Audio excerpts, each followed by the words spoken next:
Today we're going to be dividing radicals, and there are 4 steps when you're dividing radicals. Step 1, we're going to break apart the radicand using the quotient rule. So we have radical A over B, and we're going to break that apart so that it is radical A divided by radical B. Step 2, we're going to look for perfect square radicals and simplify them. So you want to have your cheat sheet out when you are doing this. So any number that's on that list as a perfect square, you're going to take and remove that out of the radical. Step 3, you're going to simplify the radicands if possible. So if you whatever's inside your radical, you're going to either divide it if that's possible or reduce the fraction if you can't divide it to a whole number. And then step 4, you're going to simplify the resulting radical along with any coefficients. So simplify the resulting radical like we were doing last week, where we remove any perfect squares from it, and then along with any coefficients. Coefficients, remember, are those numbers out in front. So looking at our examples, number 1, we have radical 49 divided by 100.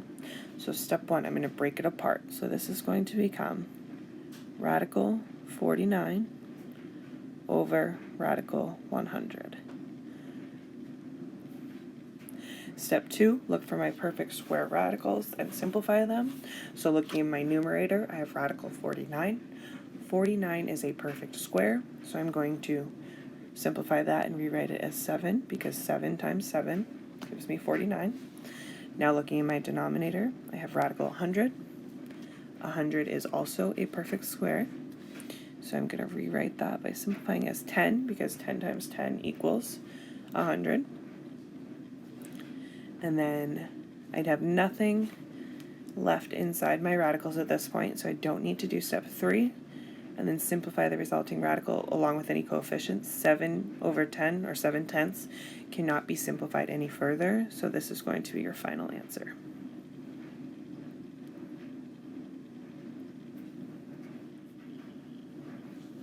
Moving on to number 2, I have radical 8 over 32. So step 1, I'm going to break it apart. So this is going to be radical 8 over radical 32. And then I'm going to look for my perfect square radicals and simplify them. So neither 8 nor 32 are going to be perfect squares. So there are no perfect squares here that I can simplify. Step 3, we're going to simplify the radicands if possible. So I have 8 over 32. So looking back at that as a fraction, 8 over 32, we are going to simplify that. So I'm actually going to transfer this back into being under one radical. And when I have 8 and 32, they're both divisible by 8. So 8 divided by 8 is going to leave me with 1. And then 32 divided by 8 is going to give me 4. So radical 1 over 4. So now I'm going to start this 4 steps over again. So I have radical 1 over 4. So breaking that apart, it's going to become radical 1 over radical 4. Looking at step 2, looking for our perfect squares. So 1 is going to be a perfect square. It's just going to be 1, because 1 times 1 gives me 1. And then 4 is also a perfect square. That's going to become 2, because 2 times 2 equals 4. So my final answer for this is going to be 1/2, because I cannot simplify that any further. Jumping ahead to number 5, I have radical 10 over radical 45. So my first step, breaking apart my radicands using the quotient rule, is already done for me. So I'm going to jump to number 2 and look for my perfect square radicals and simplify them. So neither 10 nor 45 are going to be perfect square radicals. So now step 3, simplify, divide, or reduce the radicands if possible. So I have 10 over 45. So I'm going to rewrite this as radical 10 over 45. So now this fraction, 10 over 45, can be simplified. So we need to figure out what these are both divisible by. And they're both divisible by 5. So if I take 10 divided by 5, that's going to leave me with 2. And 45 divided by 5 is going to equal 9. So now I have radical 2 over 9. Now I'm going to start those steps over, starting at step 1, break apart the radicands. So this is going to be radical 2 over radical 9. Now step 2, look for perfect square radicals and simplify them. So radical 2, not a perfect square. Radical 9, though, is a perfect square. So that is going to be 3 times 3. So I'm going to rewrite this again. Radical 2 over 3. Step 3, simplify, divide, or reduce the radicands if possible. Radical 2 cannot be reduced any further. And then simplify the resulting radical along with any other coefficients. Nothing here can be simplified any further. So my final answer is radical 2 over 3.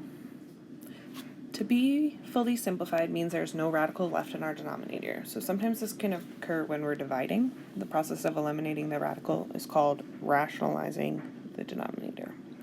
So to rationalize our denominator, we're going to multiply both our numerator and denominator, so the top and bottom, by the radical that's currently in our denominator. Then we're going to simplify that final answer. So looking at number 13, we have 4 over radical 7. So we currently have radical 7 in our denominator. So we need to rationalize that denominator to eliminate that radical from the denominator. So we're going to multiply both the top and bottom by radical 7. So 4 times radical 7 and radical 7 times radical 7. Now going back to our multiplication rules, we're going left to right. So I have 4 times radical 7. It's just going to be 4 radical 7. There's nothing I can combine there. And then on the denominator, I have radical 7 times radical 7, so I'm going to multiply both of my radicands, 7 times 7, leave it under my denominator. So I have radical 49. Then I am going to find any perfect squares that I have, because these are already broken apart. So to simplify this, I know 49 is a perfect square, so I'm going to rewrite this as 4 radical 7, and then radical 49 can be simplified as just 7, because 7 times 7 gives me 49. So I'm left with 4 radical 7 over 7. And then we cannot simplify this any further because 4 and 7 don't have a common factor, and radical 7 also cannot be simplified at all. So this is going to be your final answer. 4 radical 7 over 7. Now, moving ahead to number 15, I have radical 81 divided by 2, or 81 over 2. So I'm going to first rewrite this as radical 81 over radical 2. Okay, so now I have that radical in my denominator that I'm trying to get rid of, that radical 2. Before I get rid of that radical 2, I'm going to simplify this even further because I know 81 is a perfect square. So I can rewrite that radical 81 as just 9. Because 9 times 9 is 81. So I have 9 over radical 2 right now. Now, to rationalize this denominator, I'm going to move over here. 9 over radical 2. I'm going to multiply both my numerator and my denominator by my current denominator, so by radical 2.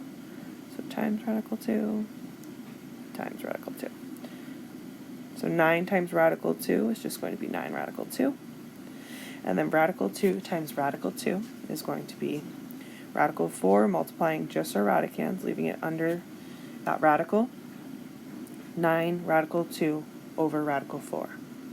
So again, still have that radical in my denominator, but if I go ahead and simplify this by looking for those perfect squares, 4 is a perfect square, so I can remove it from my radical. So 9 radical 2 over 2, because 2 times 2 gives me 4. So now I have 9 radical 2 over 2. 9 over 2 cannot be simplified, because 9 cannot be divided by 2, and they both don't share a common factor, and also radical 2 cannot be simplified. So this is going to be my final answer. I'm going to go ahead and jump to number 20 to show you an example that has not only a radical in the denominator, but a coefficient as well. So I have 2 over 5 radical 6. So in order to rationalize this, we need to multiply both the numerator and the denominator by the radical that is currently in the denominator. So in this case, it's going to be radical 6. So we're going to multiply both top and bottom by radical 6. We're going to leave that 5 there. We are not multiplying by that 5. So times radical 6 times radical 6. So rewriting this. Left to right, I have 2 times radical 6 is just going to give me 2 radical 6. And then in the denominator, I have 5 radical 6 times radical 6. So following my rules for multiplying radicals, I'm going to multiply my coefficients first. So I have 5 times 1, so 5. And then radical 6 times radical 6. I'm multiplying my radicands, so that's going to leave me with radical 36. So I have 2 radical 6 over 5 radical 36. Now I'm going to go ahead and simplify this. If I can, I'm going to look for some perfect squares. And I know that 36 is a perfect square, so I can remove that from the radical by rewriting it as 6. So rewriting this radical now, I have 2 radical 6 over 5 times 6, because I rewrote this as just 6. So then 2 radical 6 stays the same over 5 times 6, which is going to be 30.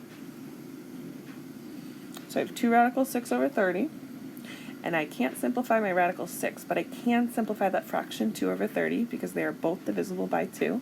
So 2 divided by 2 is going to leave me with just 1, or just radical 6. I don't have to write that 1.